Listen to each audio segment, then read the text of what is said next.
हासिलपुर जैसे पसमानदा इलाके में 19 रूरल हेल्थ सेंटर कायम हैं। इन 19 हेल्थ सेंटरों में सिर्फ 4 एमओ तैनात हैं। हासिलपुर में डीडीएचओ हफीज फिदाई मकामी होने की वजह से अरसा दराज से तैनात है। इसी वजह से हेल्थ सेंटरों पर मसाइल में दिन ब दिन इजाफा हो रहा है। एक तरफ तो इन तमाम रूरल हेल्थ सेंटरों में सहूलियात का फुकदान है, तो दूसरी जानिब 88 फतेह के हेल्थ सेंटर में इलाका मकीनों को सहूलियात तो न मिल सकी, मगर लाखों रुपए की कीमती अद्वियात को रूरल हेल्थ सेंटर के अंदर मौजूद गढ़ों में फेंक कर जाया कर दिया गया और कुछ को आग लगा दी गई। जराये के मुताबिक इन कीमती अद्वियात को एमओ ने अपने अमले के साथ मिलकर स्टॉक खत्म करने के लिए गड़े में फिकवा कर आग लगवा दी थी। क्या इन अद्वियात की फराहमी हकदारान तक नहीं हुई या इनकी नाअहली की वजह से स्टॉक जरूरत से ज्यादा मंगवा लिया गया था?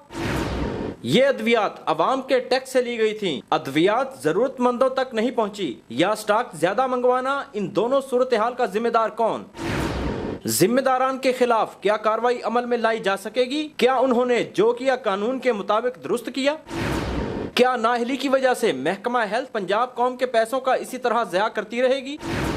चीफ सेक्रेटरी हेल्थ पंजाब और अरबाब इख्तियार क्या इन जिम्मेदारान के खिलाफ शफाफ इंक्वायरी करके इनको कानून के कटहरे में ले आएंगे? महकमा हेल्थ में पहले अद्वियात नायाब हैं, क्या इस बार की तरह हर बार नाअहली की वजह से हुकूमत और अवाम को ऐसे नुकसान पहुंचाते रहेंगे?